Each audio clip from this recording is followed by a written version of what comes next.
Welcome to another episode of Nintendo News Daily. I'm your host, N64 Josh, and I hope you guys are doing amazing. We got some news to look at real quick. We've also got a topic on how to pre-order the Switch or how to make sure that you don't miss out on pre-orders.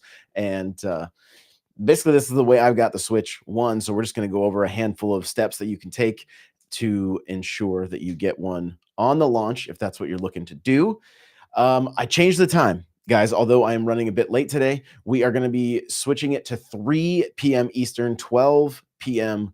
PST. It's just going to work better with the way my schedule is right now, and so we are going to be going a half hour earlier.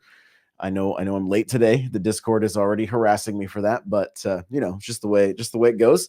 And so we are going to be diving in again to the news and the different topics. And it looks like Joey is here, M is here. So good to see everybody. And Joey says work will love me hiding 30 minutes sooner.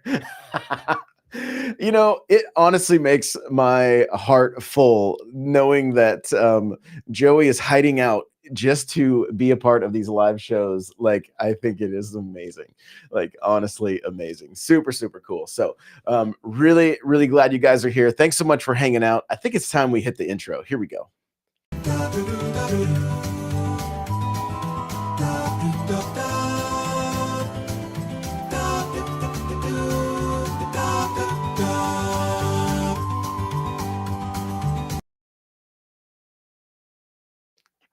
All right. Well, right before we jump into the news, I just want to remind everybody, leave your comments whether we agree or not. Like, I'm very curious in hearing the other opposing views or differing opinions, any of that stuff. Like, please feel free to share what whatever you think about this stuff. Like, it makes for more conversation. And I've been seeing all your guys' comments, whether you're leaving them on Spotify or YouTube, and I really, really do appreciate it. And guys, I'm gonna give you a quick update on YouTube. I checked. I have a program that like kind of checks stats and like ranks growth and everything. And it may be, going slower than I would like, but based on how much the channel is growing, it's at the highest it can be for the niche that we're in. So I just want to give a huge thank you to everybody that's been subscribing and showing up to the lives or watching the videos. I still got to crack the code on shorts. I can't seem to get shorts to go well on YouTube yet, but we're getting there. So if you guys got ideas for like gaming challenges and stuff like that, please let me know, because one of the things I want to really focus on this year is just bringing the fun back to games. I kind of made that a focus last year as well. And so I've been doing that hole-in-one challenge and me being a menace in Mario Kart. And it seemed like we had a lot of fun trying to finish up Wonder. So I want to just continue focusing on the fun aspects of gaming. And that being said, we are going to jump into the news here. M, real quick, just said, you made it happen. This is just the beginning for you. I can definitely come up with gaming challenges for you to have a crack at. Yeah. And we might just make a whole section in Discord to have you guys give me different challenges and stuff. I really want to incorporate Nintendo Switch Online into a lot of this, and so that's just kind of where my head is at. Joey Pitts says, for shorts, just throw switches in the trash. I know someone who excels at that. Yeah, that's true. Very, very true. So, but no, really exciting stuff. Seeing YouTube start to really take shape, and it honestly, the best way to describe it, it feels like was that movie with Rick Moranis, Little Shop of Horrors. Like, I know it's an older movie now, but there's the plant that's always like, feed me Seymour. That's what YouTube feels like. It feels like this. It feels like it just has to constantly be fed. So I just got to make sure I stay on top of it. Joey's going to think of some challenges too. I love it. I love it. If you're watching this after the fact and you got something in mind, whether it's in the comment section or on right here on YouTube or on Spotify or in the Discord, feel free to let me know. So let's get through the news real quick, and then we'll talk about how to make sure you get your pre-orders for Switch too, because I know a lot of people have been asking about that. So EA's news, considering Apex Legends 2.0, but Battlefield 6 is the priority for now. And the headline reads from Nintendo Life, or the little subtitle here says there will be an even bigger, more meaningful update to that.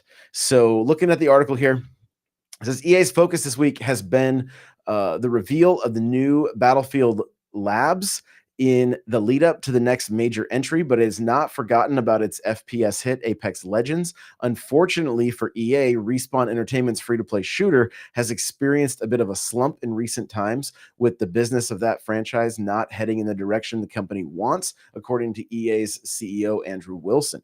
The long term plan is now to potentially release a 2.0 version of Apex Legends, which allows Wilson's comments, which follows Wilson's comments last October when he suggested version 2 wasn't in consideration. Andrew Wilson says, I think we've demonstrated as a company uh, is an inability to build franchises that last 10, 20, 30 years and growing. Our expectation is that Apex will also be one of those franchises, and that sometime on a longer term horizon, there will be an even bigger, more meaningful update to the broader game experience and Apex 2.0, if you will. This will not be the final incarnation of Apex. One thing noted is how a second major version of Apex or even a major update would probably happen after the new Battlefield game, which is apparently scheduled to arrive within the fiscal year of 2026. Says you should imagine we probably wouldn't drop that on top of a Battlefield launch. And so, from a timing standpoint, our thinking right now is that would exit post Battlefield. We do believe that there should be a more major update that will probably happen after a Battlefield launch, just in terms of timing. And the team is diligently working through what that would be. And then longer term, our expectation is that we will continue to expand what this franchise is and how we support a core community of highly competitive players and new communities that want to come and experience all the greatness that Apex has to offer.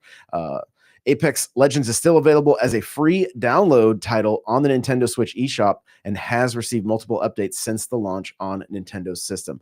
Now, that being said, it is a little bit rough. It's a little rough to play Apex on Switch just because of the draw distances and everything else. It's a bit rough.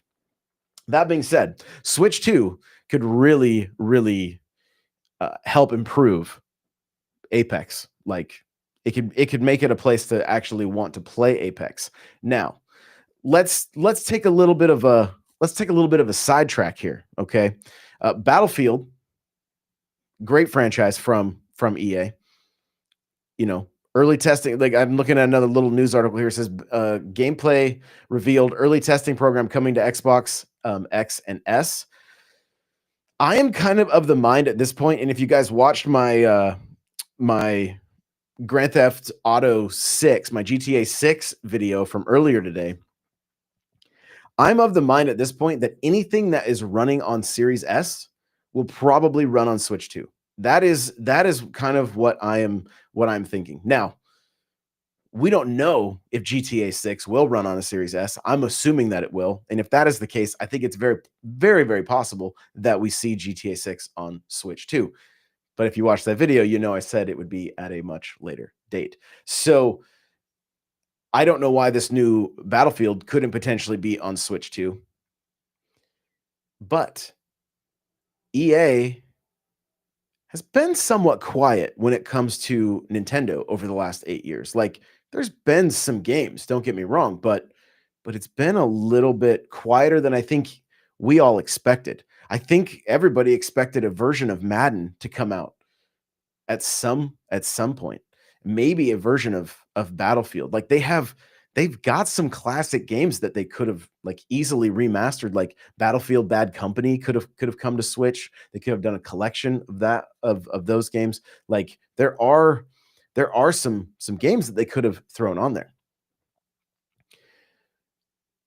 Within the Apex world, you have a couple of games that are quite amazing, and that is Titanfall 1 and 2.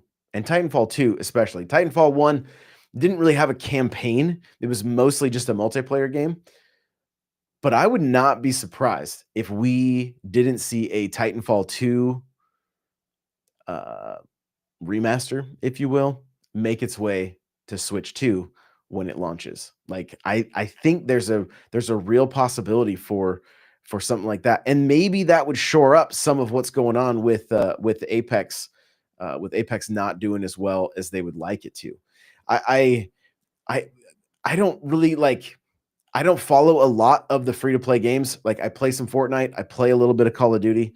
There's just too many at this point.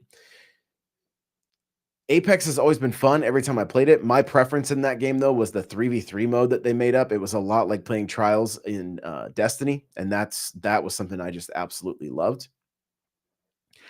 But I don't really know. Like for everything, I've only seen a handful of things, and the majority of them have not been positive when it comes to Apex. Like it's usually the community saying things that they want, and Apex doing something different. So that's obviously frustrating for the community at that point. A little bit more of games that EA could potentially bring to Switch 2. You've got Star Wars Battlefront 2, which would be a fantastic get on Switch 2. Like Nintendo has always been the place for some of the best Star Wars games, and Battlefront 2 is fantastic. It's fantastic. So again, if Battlefield 6 is making its way to Switch 2, they're obviously going to give it some space. But if they wanted to get some filler titles onto Switch 2 and start really building that EA library on the next Nintendo console, I think they've got plenty that they can pull from. So next up here. Oh, before we jump into it, M says, similar to when we said about certain games on iPad mobile, I cannot fathom GTA or COD on Switch. However, that's just me. The potential seems huge with an even bigger audience for that. Yes. Yeah. And it like again, like I said, in my mind, if it's coming out on the Xbox Series S, I don't know why it couldn't be on the Switch too. Because based on the shipping manifests and all that stuff, it is close to, and I think even has more RAM than the Series S from my understanding, but it may not have as much CPU capability as the Series S does. So there's a little bit of give and take on that. And so I think and I think I'm with M on this one that like when things finally start hitting the Switch 2 and we see like a pretty big graphical jump from how they looked on the OG to what they're going to be looking like now. And again, some of this stuff, like if you play like Xenoblade and you're like, oh, this looks great. Like the world feels alive, but it has a very like the draw distance isn't great. I mean, look at the draw distance they showed us in Mario Kart. Like draw distance is a big factor that sometimes isn't always noticed, but it is pretty incredible, you know.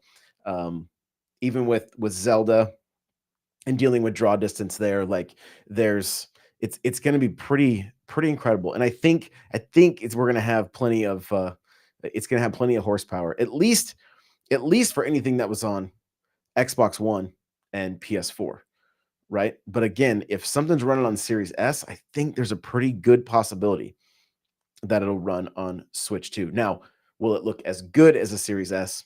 We're just going to have to wait and see. But there is a chance that will be the case. Joey says Battlefront 2 would be nice. Sad they ended support for that. Yeah.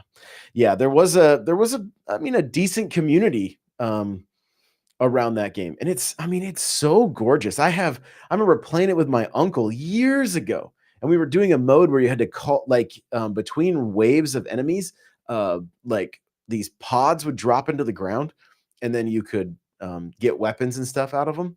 And I happened to be standing in a spot that one of these pods dropped down and killed me. Like the chances of that happening were virtually none. And somehow I managed to pull it off, and we had a really good laugh. And I mean, it's a fun series. And and they've had the older Battlefronts made their way to Switch. So if they got the newer ones as well, I would be all for it. I think it's great. So Joey says, I was in that community. I miss it. But Josh, yours makes up for it and more. Let's go. That's what I love to hear. Well, I know Joey loves some Donkey Kong, so surprise, Donkey Kong Country Returns HD now has an eShop demo. So you can try it before you buy it, right? And a little bit about the demo. This demo lets you play in modern mode with extra hearts, expanded item storage. The full version of the game includes original mode, a more challenging way to play with fewer hearts and limited item storage. In the demo version of the game, you'll receive some special items to help you reach the end of the level. So a little bit more from Nintendo themselves. They said Donkey Kong Country Returns HD is a fine way to play the 2010 original, but it's also lacking any real reason for fans to double dip beyond waggle-free controls. It's wait a minute. Oh, this is from their. I'm sorry. They have all the quotes here. I thought it was a quote from Nintendo. This is from their review, I think. So it says, when this game returned on the Switch last month, we awarded it a 7 out of 10 bananas, noting how it's plenty of fun, but felt it was more of a port than a remaster. And so then their quote here says, Donkey Kong Country Returns HD is a fine way to play the 2010 original, but it's also lacking any real reason for fans to double dip beyond the waggle-free controls. It's less of a remaster and more of a port, to be honest, which would be all well and good if it wasn't being sold at such a premium. And that is the continued conversation about this game, is the price point. And I think the unfortunate thing is this game really should have launched at like, it's, and I'm going to ask you guys while you're sitting here live too. Metroid Prime Remaster comes out at $40. Then we get the Paper Mario Thousand Year Door, $60. Super Mario RPG was a full remaster. That $60 seemed like a no-brainer. Thousand Year Door, I don't think people were too bothered by that. But then we get Luigi's Mansion 2 HD selling at $60, which it was not even that much when it originally came out on the 3DS. And so just, you know, what do you guys feel is the sweet spot for the price of these remakes that Nintendo keeps doing? Like Kirby Planet Robobot could be coming out based on leaks sometime this year. Is that game going to be worth $60 to everybody? You also have to keep in mind that, like, the Mario 35th anniversary, they did 3D All-Stars that included 3 games, a 64 game, a GameCube game, and a Wii game, with about as much work as Donkey Kong had put into it for the same price. And so, you know, is it that, you know, that brand muscle that Nintendo is flexing, and are you guys good with it? So looking at comments here, Joey says everyone wins with demos. Yeah. Cryptic says, curious why the demo now? Maybe not seeing a decent return in sales. For me, the remaster selling 1 to 3 million seemed to be good enough. And that was the first thing I thought too. I'm like, oh, they're putting a demo out because people aren't pulling the trigger. And I'm wondering to some extent if they were like, hey, this is the low-hanging fruit. Donkey Kong's a bit hot right now from the movie. Obviously, the movie's we've been away from the movie for a couple years now, but they're doing the ride at Super Nintendo World, all that stuff. And so maybe they thought he had a little more pull than what he actually does. I don't know. But just looking at chat here, Joey says, I'll be honest, I haven't gotten it because I'm saving for Switch 2, but I will get it soon. There you go. Joey says 40 or 50. I would have thought about it, right? So that $40 or $50 mark, $59.99 on the remaster is a little tough. Cryptic says 30 to 50 is the sweet spot for me. I haven't pre-ordered yet. But what is Xenoblade X? The thing, and I mean, again, it's the never-ending debate. That's a good point you bring up. I think Xenoblade Chronicles X is going to be a definitive edition, right? So I'm assuming it is going to get, like, from what we've seen, I think it is getting somewhat of an overhaul. There's not going to be much. I mean, it was a Wii U game, so there's not too much that they're going to have to do there as far as under the hood. But when I look at a game like that, it was 60 when it came out. It's going to be 60 again, but you're also talking about like 100 plus hours and a 32 player multiplayer, which I don't know how that all works in those games, but that seems like a ton of content versus the single player slash maybe two player platformer. It's a real interesting debate, right? And I think when I think about like, Thousand Year Door, it's a longer game, albeit a single player game. It is a little bit more of a remaster than a port, right? Like, so there is work that went into it. It's just really tricky trying to figure out. Like, it's almost on a game by game basis, I would say. And I think personally, Metroid probably could have sold for $49.99 and been fine. Like that I still would have felt really good about that. I think that one coming in so low is what's making it more difficult, especially for these 3DS games that are coming over to deal with that 69 or that 59.99 price. That's what I think. That's what I think in my mind is what makes it a little more difficult. So Cryptic says, I still find it weird, even though not a remaster, that Tears of the Kingdom was the only $70 game Nintendo seems to play around with its pricing the most. And you want to know my feeling on that is Nintendo wanted to sell vouchers. They wanted to move copies of Tears of the Kingdom digitally. And that voucher gains another $10 in savings when you buy the two vouchers for $100 and you buy Tears of the Kingdom, you're now saving an extra $10. And so that to me is part of the reason why they did that. And I do wonder if going forward we're still going to see them, they hit that $70 price point, but they're still selling two games at $100. We're going to have to wait and see. But I feel like that was some of their thinking there, because I don't know the breakdown of margins and overhead and all that come to when it comes to the physical games. But there's a lot of people taking a little off the top of that before Nintendo gets their cut, right? And the digital is all Nintendo. So that's they win there. They win there. And it's got to be hard for them knowing that like their fan base wants to buy physical games and they're like, digital's just easier and more profitable for us, like it's got to be a little bit tricky for them. But again, Donkey Kong Country Returns HD demo is out. Go and check it out. I fell in love with it when I started playing it. I have my copy right here. My girlfriend's son, he's like, I got to the last few levels and they got too hard, so I stopped. He's like, I might beat it later, but I of course gave him a ration. Was like, I thought you were a gamer, bro. And when I say things like that, he just looks at me over the top of his glasses and like has just deadpan.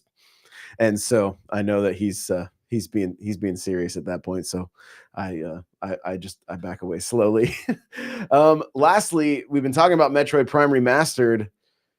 This one has me a little bit sad.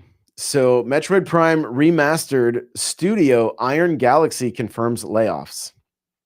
Iron Galaxy, a studio known for its work on titles such as Metroid Prime Remastered, The Elder Scrolls, Skyrim, and Diablo 3 on Switch, has confirmed that it has laid off 66 development and support staff. Confirmed via post on LinkedIn, thanks to Game Industry. The studio said that the decision was made to enable our long-term survival. Despite this loss, the statement also clarifies that the team will remain intact to work with the best companies in the world on the most beloved player experiences. For now, Iron Galaxy's primary focus will be on the teammates that have sadly been let go, pledging to support them in their search for new roles elsewhere.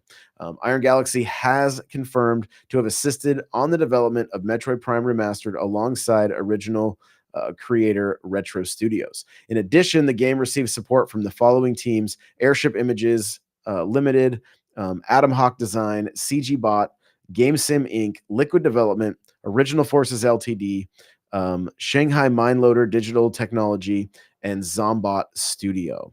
This news follows the recent confirmation that Fae Farm developer Phoenix Labs had laid off the majority of the studio, with an update on its game to follow at a later date. So, unfortunate to see more layoffs in the game industry. Like, never love seeing that. This also makes me wonder what is going on with Metroid Prime 2 and 3, right? A lot of the conversation is about them being more ports and not remasters. But this, like, Metroid Prime Remastered is chef's kiss, like, so good that, like, I wanna see all 3 games get the same level of treatment.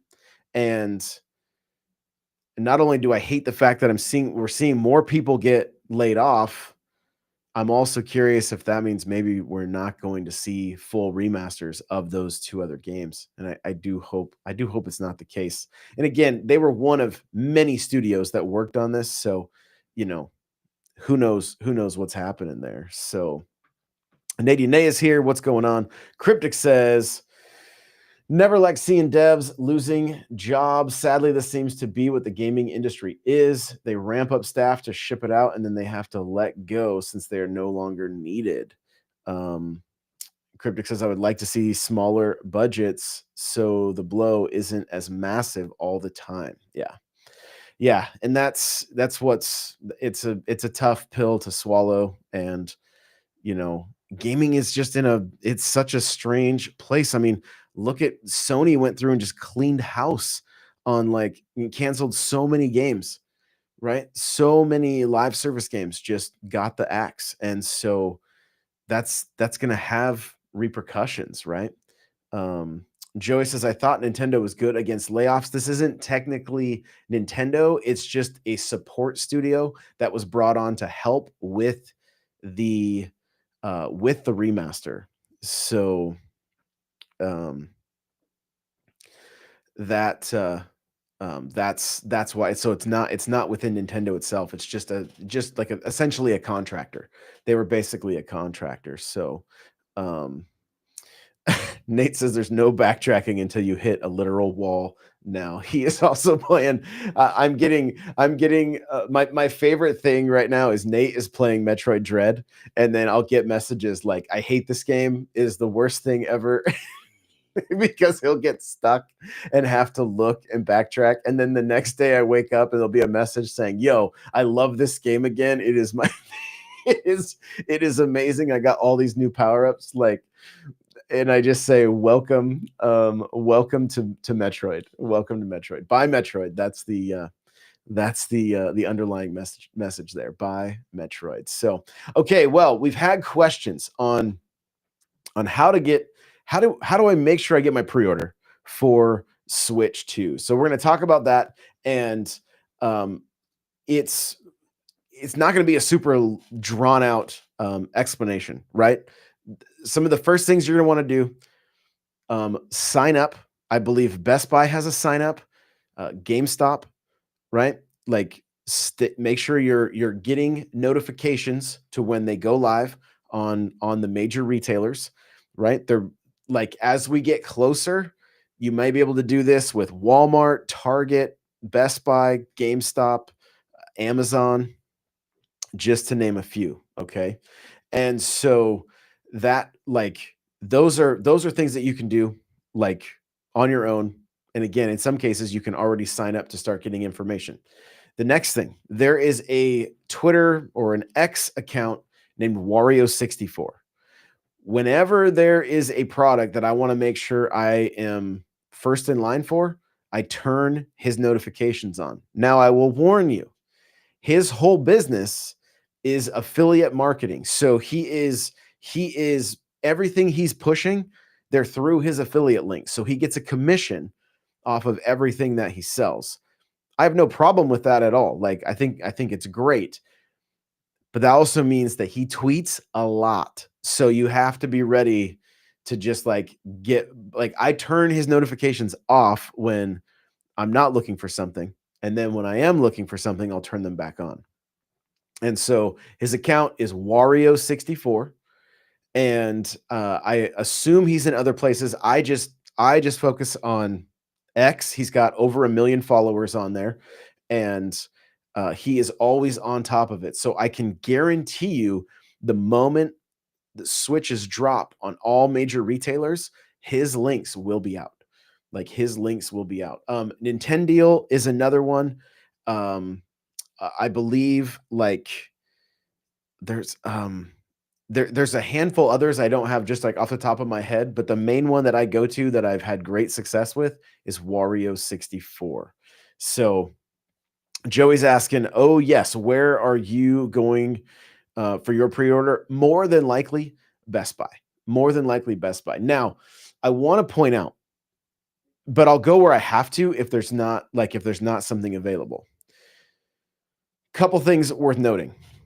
The reason The reason to follow Wario64 is because maybe you get an email from Best Buy or something, but he is finding out prior to those emails going out.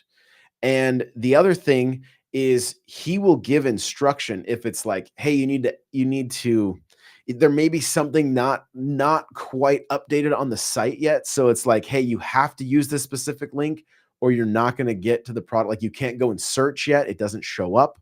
And so that is another reason to have his notifications on. But again, if you're waiting for Switch 2 specifically, you don't have to wait too long. The moment I see anything, I will hit and at everyone in Discord so that people can know where to go and pick up or get their pre-orders in. And there's a few different things to think about as well. I'm going to look at some questions here. Joey says, "Don't you think if you're NSO member, you're going to get a notification on the Switch or email when pre-orders are live?" Potentially, that could be the way they go. The thing that if that's happening, that would mean that Nintendo is potentially taking over the role of retailer as well. And don't get me wrong, they have their site set up to do retail. They sell, things like Alarmo and merch and stuff all the time, and even games, Amiibo, all that stuff.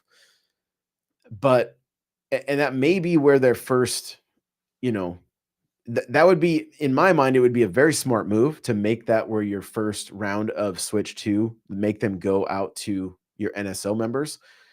And then as all of the hardcore begin to get their Switch 2s, then start drip feeding them to retail potentially. But I mean, retail would also not be happy with that, right? Like there's a lot of different like relationships and a lot of different moving parts. Like you don't want to upset retail because that could be detrimental to things in the future. So there's a lot that goes into it. So I'm not quite sure.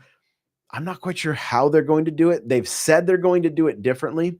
I was I was watching Sunbro last night, and Sunbro Nation on YouTube, and he was talking about like the same thing we were talking about with the with Furukawa, talking about how it's not going to they're wanting to fight the scalping and having people pay inflated prices.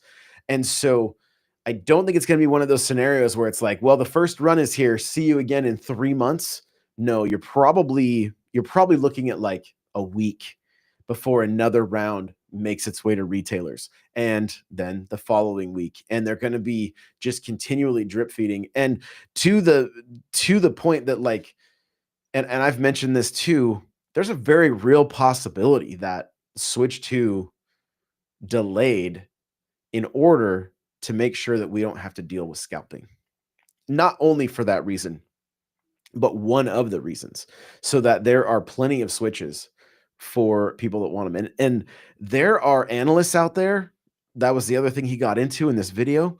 There are some analysts that are like, yo, they're gonna move, 6 million units in the first fiscal year. They're gonna move 4 million units in the first 3 months. Like there's some pretty crazy numbers out there on how many Switch 2s are gonna be picked up. And being, seeing a lot or seeing a handful of the Nintendo community. I know a lot of you guys and gals are very hungry for this next console, and wanting to see what is next for Nintendo. Like, and I'm right there with you. Nate says, yeah, I could see that. I could see retail getting a little upset with that. Yeah, and again, like I mentioned in the Grand Theft Auto video that I recommend you guys check out, the Nintendo is positioning themselves to be the place for physical media, even your Xbox games. Like, I believe you're going to have a better chance at getting Xbox physical games on Switch. Meaning that, like, Master Chief Collection, Doom, although the last Doom was only digital on Switch, but I think that was a margin thing. That was right around the sale of Bethesda and Microsoft acquiring them. I don't know.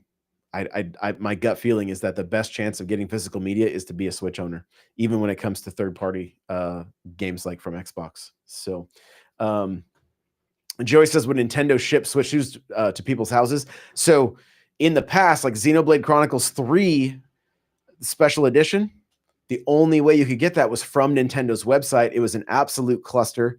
It was really hard to get. I barely got mine. I know I barely got it. Crawler tried to get his. He was never able to. He's still mad about that to this day. And so yeah, they would be shipping direct to people's houses. But what I'm not quite sure how they're gonna end up doing it. Maybe they work closely with the retailers where you scan, because you have a QR code with your Nintendo Switch Online where you have to scan that or sign it. I don't know. I'm not sure. What the what their plan is, but I do know that they want it in the hands of the people, not the hands of the scalpers. So Nate says, maybe I'll find my way around Dread by then. Maybe. You're gonna fall so in love with that game that you're gonna not only finish it, you're then gonna jump back in and play it again immediately. Joey says, my local GameStop literally has 2 small spots for Xbox and Sony, then a huge, almost 75% of the store Nintendo games and merchandise. Yeah. Yeah. And it's just because, like, I would say the majority, like when you start putting out consoles that are digital only, and those are the cheaper models, what purpose, do you have to go in and buy physical media?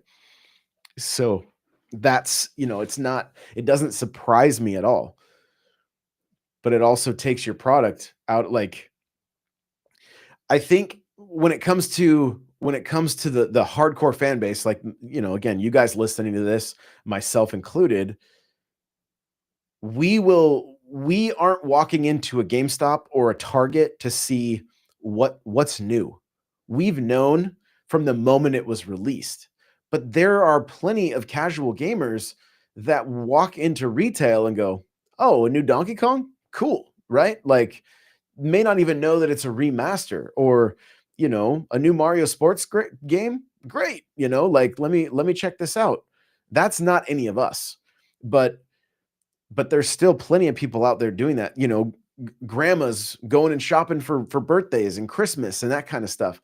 They're not savvy to what's been recently released. That's just retail is where they go to be able to see what is available. We're typically going and checking those spots to see if they have any sales at the moment, right? Is there anything on sale? Did they have any amiibo that are like new and different? What kind of merchandise is here that I haven't seen before? That's, and I think there's also just something about the going in and seeing just games on the shelves. For me, it's very nostalgic. Very, very nostalgic. I love it. So, Nady says they need to announce how because people can program bots, or they need not to announce how because people can program bots if they have enough time to create them, regardless of Nintendo account. Yeah, you're not wrong. You are not wrong. So it's probably why they're being a little bit tight-lipped with it. The other thing that was like a lot of YouTubers are talking about right now as well is just the comments that were made about price point of the Switch, and like it's we talked about it yesterday, but like, does Nintendo, where do they are thinking about the consumer and the margins at the same time, and so they've got to find that sweet spot. So we might not see like a, I think in our mind everything is at that $50 mark. It's either 350, 400, or 450. But I mean, there's a very real possibility that it comes in at like 429, right? Or 379. Like it doesn't have to just be at those $50 increments. And of course you've got exchange rates and all that other stuff too when it comes to other countries. So it's just going to be interesting to see where the thing lands, knowing that they are trying to be um, cognizant of the consumer. Brian says scalpers are people too. People with well, you guys can just read that one. I'm not going to go ahead and read it out loud. And then he's going to type in chat right now. Say it. Say it. That's our game. That's our game that we play. So Joey says it's going to be chaos when all this goes live. What month do you think it comes out? There's been so much talk about this. There are people that are on the side of this will come out, potentially will come out May 15th. That's the same day that Doom Dark Ages launches. It's a Thursday, which Nintendo's been doing launches on Thursdays. And it's the same time from when the Switch 1 had its major announcement from when it was released. So it's like a 50-day mark or something like that. And so people are out there with their calculators trying to figure out exactly how long was it from Switch 1, and will we see that the same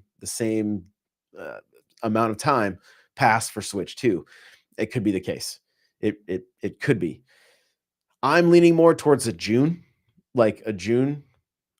release. I think May would be great, and then they can really just push software in what I would assume would like a June direct. That's like another, but I mean, we're talking about a February direct. We have March, then April direct, then May, then June direct. Like, it's going to be, I don't know. We may have to wait. June direct may not happen. It may push to September, right? Or they may blow the lid off this thing and just tell us what the rest of the year holds. I don't know. It's also Mario's 40th anniversary. There's a lot of information Nintendo needs to get out to us. And it's just going to be a very interesting time. So Nady says scalpers are a sell to retailers, so they can care less, but then no software being sold is the problem. Absolutely. Yeah. Like Nintendo's got their money from that console sale. The retailer's getting their money from that console sale, but the extra money that could be put into software is going into the pockets of scalpers, and Nintendo definitely doesn't want to see that. So Joey says, I doubt we get the price in April. I mean, if my gut feeling is there's going to be very little we won't know about Switch 2 after April. Like we should have a price, release date, all that kind of stuff. Is my gut feeling. But we'll just have to wait and see. Brian did say it, you guys. I knew he would. Joey says, I don't think it will be in the fall. That's too long from the teaser. Got to release it while the iron is hot. Yeah, no doubt there. Joey also says, my birthday is June 30th. Imagine a Donkey Kong themed Switch 2 released on my birthday. That be fate. Joey loves Donkey Kong. I love it. I love it. It's fantastic. So, it's gonna be anybody's guess. at this point, what the price is at. We do know Nintendo is, I mean, from the looks of things, and I think we're going to get a lot more information here as stuff starts to get fully translated, like how the investor meeting goes. But it's sounding like investors were kind of grilling Nintendo a little bit, wanting to know like what is going on, what is happening with this new system, what can we expect, when are we getting paid, that kind of thing. So it's very interesting now being uh like it used to just be about the games, right? Like we were just about like, hey, this game's fun, let's play this game, let's talk about this game, to where now like we're not only just talking about the games that are fun and what's coming out, but like looking at the investor meetings and finding out what investors are saying. And it's like it's this world is all kind of meshing together, whereas like in the 80s and the 90s we had no clue what was going on. Like there's an 80s toy called Teddy Ruxpin, and like there were deals being made with retailers that if like, hey, if Teddy Ruxpin can be sold here, then we'll sell Nintendos. And like there are weird things tied to um to the behind the scenes that most of us would never have any clue about, right? Until it's talked about. Like the stuff like Sony had like their giant Sonic balloons like popped at these like at CES, and they were like floating in a pool. There's like there's so many crazy stories out there. I I was talking to my brother today, and he was like, I was mentioning I wanted to try to get somebody's attention. He's like, yo, buy billboards, right? Just joking. Sega literally they moved their uh like it wasn't their headquarters, but they opened up shop near the Walmart headquarters, and then bought all the billboards talking about Sega until Walmart decided to give them like a 10-foot space in Walmart, which is what then allowed them to start taking market share from Nintendo. Like this kind of stuff is crazy. When we're kids, we didn't think about this. We didn't think about this at all. We just were like, yo, Mario, cool, Sonic, cool. Like, not that there was like this cutthroat, like Nintendo was basically a monopoly for a little while there. It's wild. So Cryptic says, I need to know release date so I can catch a cold, wink, wink, and get an excuse from work. Yes, there you go. Joey says, I miss the days where another kid in the playground would say, my uncle works at Nintendo. I need one of them to tell me what's what. Yeah, right. And even those people who worked at Nintendo were often like, so my uncle didn't work there, like, but and I'm not joking, was really good friends with a lady who worked at Nintendo. But guess what? All she was a game counselor. So she had to just play games. She would even like on weekends, her and her husband would go to my aunt and uncle's house, and they would play games. And they're like, yo, we need to learn everything about, like, they weren't playing for fun. They needed to find out every secret, every little nook and cranny about this game, so that when people were calling the 1-800 number that she worked at, she was there, giving tips and hints on how to. But I don't think she had much inside information on what was going on, because it wasn't part of her job. Her job was just focused on being able to help people through games. So I miss those days as well. So Brian says a lot of movies get made that way. I make you this monster movie. You also have to make my son's indie project about alternate reality, reality whale pole vaulting. Right. So, there's deals that are happening in the background. And I do encourage you guys, I'll look it up too. Maybe we can talk about it a little further, but Teddy Ruxpin is directly tied to Nintendo and retail. I can't remember the story exactly, but do check it out, because Teddy Ruxpin, you will never experience more joy as a child of the 80s than when you put Metallica or AC/DC in a cassette tape into Teddy Ruxpin and let him belt out that metal. Like that was peak joy in the 80s. Brian says, yeah, now instead of my uncle works at Nintendo, it's now my uncle bought me V-Bucks, which quick little side note, if you have a family account and then somebody buys your like the kid that you have under the family account, the amount of work that you have to do to add V-Bucks, no. No. Like, I had to search far too many articles to find out how to add V-Bucks to an account, to the point that I'm like, "You know what? We're gonna put it on your mom's account, and you just tell her what you want, and we'll gift you the stuff." So, Nadine Nay says, "Cryptic, where do you work? I have something I'd like to show your employer." Hey, now, come on. We're in this together. We're in this together. Joey Pitt says, "A lot of people are gonna be sick on May 15th, potentially." Oh, yeah. Yeah, no doubt. No doubt. So, well, guys, that's going to do it for today's episode. Thank you so much. Again, we are switching the time to 3 p.m. Eastern, 12 p.m. Pacific, and Monday through Friday. Tomorrow's show is going to be a lot of fun. I cannot wait to hang out with you guys again. And honestly, these have been growing every day. So thank you guys for being here. It's literally the highlight of my day, getting to hang with you guys. And so I do want to let you guys know, because I've seen some people asking, like, where are the regular guys at? What are we doing? It's basically, it's all scheduling. It's all scheduling at this point. And being on the East Coast now, in order to make everybody's schedule work, we have to start at like 10:30. And we used to do that, and that was great. Johnny was cool with that, but I'm kind of an early bird, and I have to get up. I have to get up earlier than what Johnny would do. And so I'm kind of regimented with my sleep schedule. So we're talking in the background, seeing how we can try to get these guys back in, more involved, that kind of stuff. So it's just a scheduling thing right now. So stay tuned for that. NPC tonight? I don't think so. But who knows? There may be a surprise episode. It could come out of the blue. You never know. But again, just appreciate you guys listening so much. And we're going to go ahead and hit the outro. Bye, everybody.